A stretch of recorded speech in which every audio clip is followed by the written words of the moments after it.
to this session.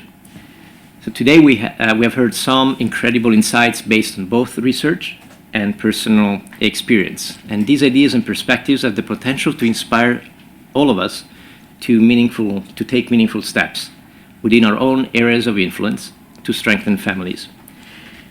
So we have invited a few of our earlier panelists to share their reflections on today's discussion. Specifically, we have asked them to share what key takeaways they'll be bringing home with them after today's meeting. So we will start with Professor Rizzoli, then we'll hear from Doug Wilkins, and then from Lisa Perkins.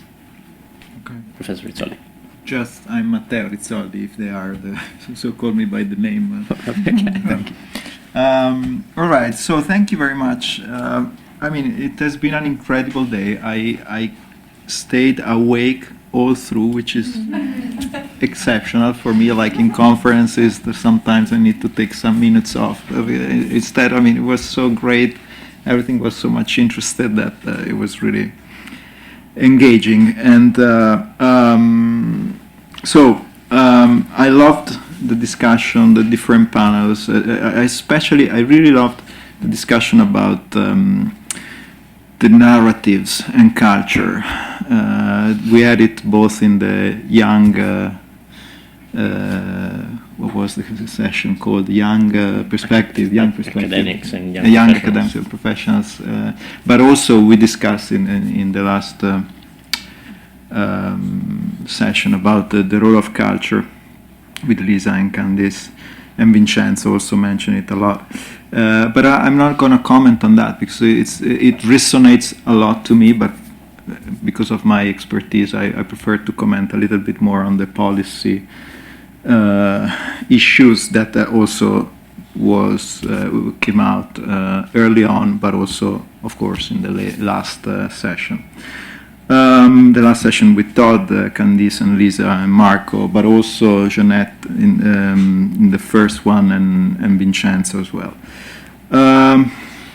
So while we were discussing, it was very nice to see and to hear about all the many things that have been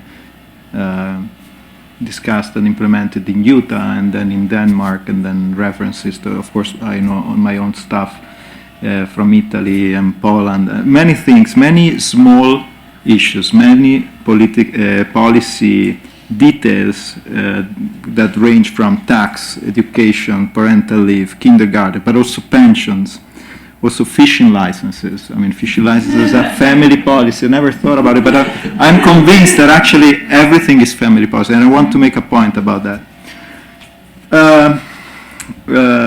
And that discussion ended on even some details, like if we move to having measure the kindergartens, making kindergarten paid by the hour, would that be an incentive to pick up children early on? Okay, so details like that, which are super interesting for an economist. But then I thought that when Rick arose that question, is it too much?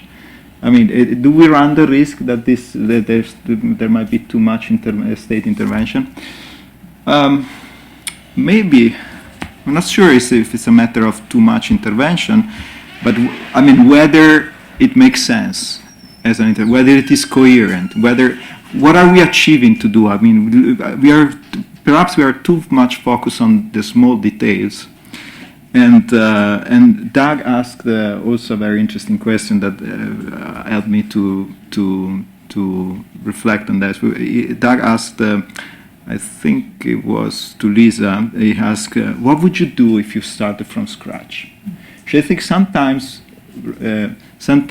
we need to do that. We are, perhaps because we see the big problem of fertility, because we see the family so much in crisis, and we feel like in a hurry to do stuff, to do things, to work in the margin, to try to change this policy, but we lose the big picture. So sometimes we really need to ask Doug's question. So what's the plan here? What is the grand plan that we have? What is the main goal? So what are the big principles, and then everything follows from that.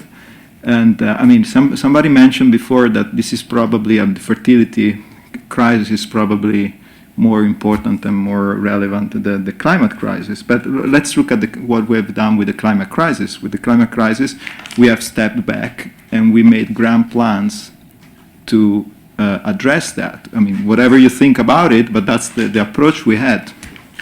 I mean, I think we should do the same with this fertility crisis. And so what is the grand plan? What is our social, I mean, understanding, or the social contract we have about what is the role of the family, how do we see kids, how do we see the problem of fertility, and from there we need to go on determining what are the best policies we need to implement to achieve those goals. Maybe not all the states will have the same solutions. Utah seems to be, I mean, a place where this conversation might be easier than in other parts of the globe.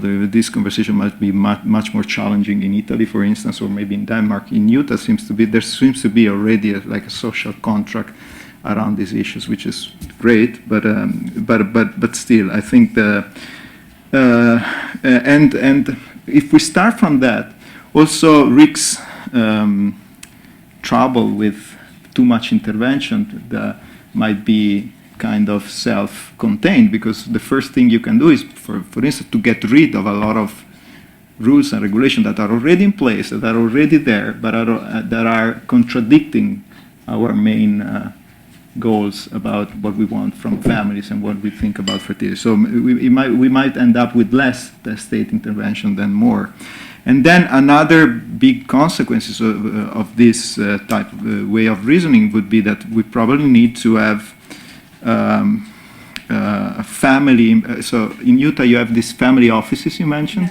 Yeah, I don't know if that's the goal of the office, but I mean, something like family impact assessment. As much as we do environmental impact assessment, we should start to do a family impact assessment. So every law, even fishing permits might have an impact on the family, and we need to make sure that this impact is coherent with the grand plan we have. So that was my wrapping up of a lot of things that I heard today. So thank you very much. Thank you. Well, that was marvelous. I should have gone before you. A couple things strike me. One, family is foundational in every country and every time. And the issues surrounding family will not go away. And it is an opportunity in every way. And I'm optimistic about the desire for people to be a part of a family. Those who do not feel connected to family seek it out. I speak with many of those people. From many different countries, actually, from Salt Lake City, where we are based, but people come from all over the world, particularly South America and other countries. The universal nature of family and the universal nature of the issues is really important. I really think there's a message to tell. And I think this is a group that can do it, one story at a time. I'm fascinated, Lisa, with what you brought to the table about your own personal experience in governing, the reaction that you get. Denmark's a small country. It's kind of manageable, as opposed to, say, the United States, which feels unmanageable sometimes. I'm from California. California is very unmanageable, the North and the South. So it's difficult. But there is step by step. In Krakow, Poland, last week, editors and journalists from all over the world met, and it's an annual conference. Next year it'll be in Marseille, in France. I did not attend this year because of a conflict, but typically we go there and we think big thoughts. But it's not, the big thoughts are not what's not appropriate. They'll talk about things like, how do we save democracy, or Italy's leadership is too much like Donald Trump and there's an issue there, or there's a new pope. Well, what does that mean? What about all the problems with the church? It's not the conversation. The conversation is, well, how do we have empathy for our neighbor we didn't talk about empathy, but everything we talked about kind of centers on empathy, care for others, trying to do a little better job, trying to know that, so how do I take care of a mother who has 4 or 5 children, spent her whole life in sacrifice, and now finds herself, 60 years old with nothing? Okay, that's a really good question.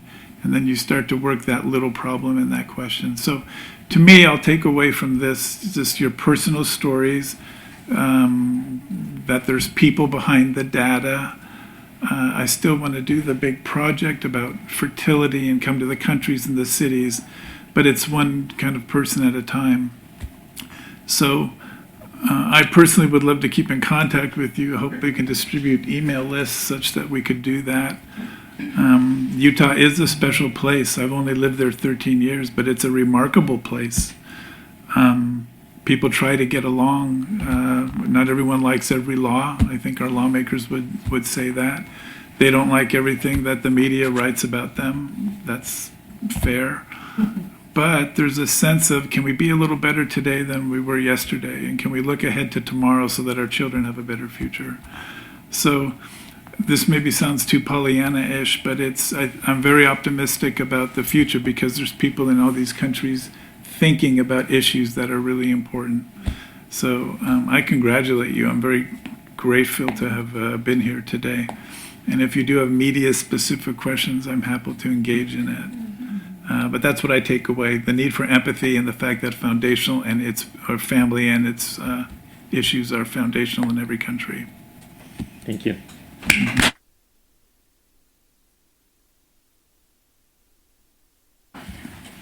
Well, I think one of the main things that I'm taking away from this, and is similar to what I took away from the last exchange, is an increased motivation to do my part. As you said, there are broader issues, but it is also things that have to be lifted on an individual basis. You talked about personal responsibility as well, and I feel an increased sense of motivation and to do my part in that, to be willing to sacrifice the things that I have to give to shed a light on some of these issues from not just a Danish perspective. And I think one of the things that I really have thought today is, even though I look at these issues from a Danish perspective, I am a Dane and I live in a Danish system, in a Danish society, a Danish culture. I am human first, and it's a human experience to be part of a family. It's not something that is unique to my Danish culture. So there's even though there are specific things that we can do from a Danish perspective that we do with our legislation, it's a broader thing, and there's so much I've learned today that I can use in my specific platform of work. I have many, and me and Marete was talking about, I have so many articles I can write and so many suggestions I can think about that I wouldn't have necessarily thought about if I didn't have perspectives from different countries. And I think a boost to my confidence in, it's not just something I'm experiencing, it's not just my observations, it's actually things that are accurate and happening, and it's measurable, not just from my personal experience, but from a broader perspective. So I also enjoy the networking part of it, the resources that come with doing this. It's knowledge that would take me, I think, a long time if I personally had to find all of these. All the things that have been put to the table today would have taken me much more than one day to gather all the notes that I have gathered today. So thank you. Thank you.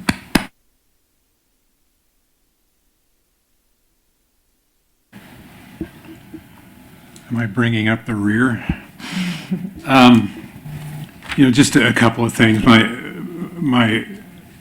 My thoughts are widespread at the moment, and so I won't even attempt to get into all of them. But one thing that occurs to me that I think is worth mentioning, I think it's extremely significant that given the state of geopolitics today and things that are happening on the world stage, that this group is sitting in this room together having this conversation. That we come from different places, different backgrounds,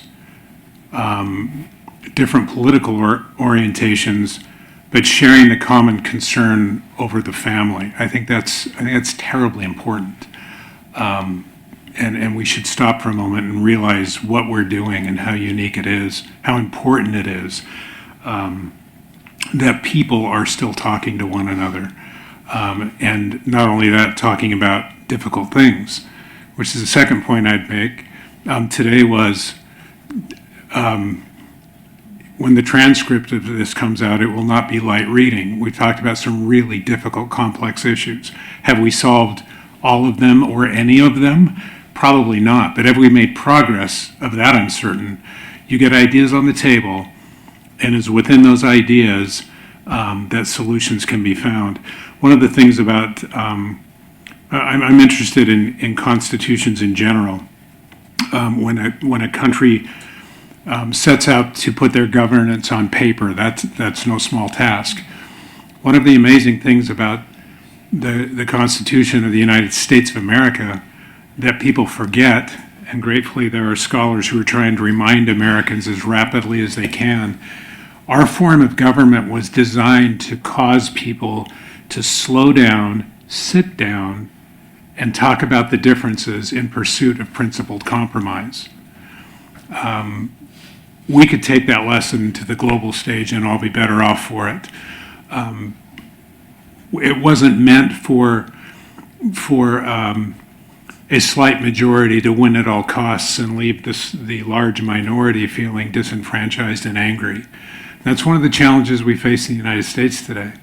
At any given moment, half our population is not only furious with the other half, they're beginning to hold the other half in complete contempt and disregard. It's a very dangerous situation. And our design is better than that. So I'm just really optimistic that everyone here is really willing to invest this much time and sit down and think about the principles that underlie lives and freedoms that we should be very grateful for. And I think through this intentionality, we will make progress on these very difficult issues.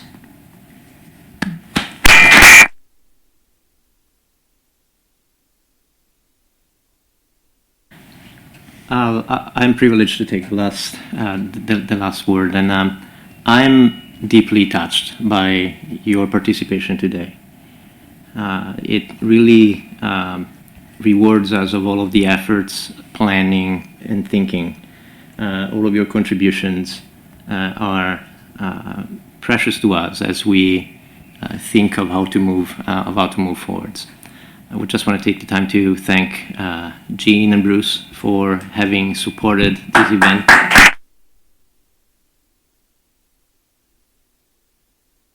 Of course, Alexa, Sophie, and Tate for their work.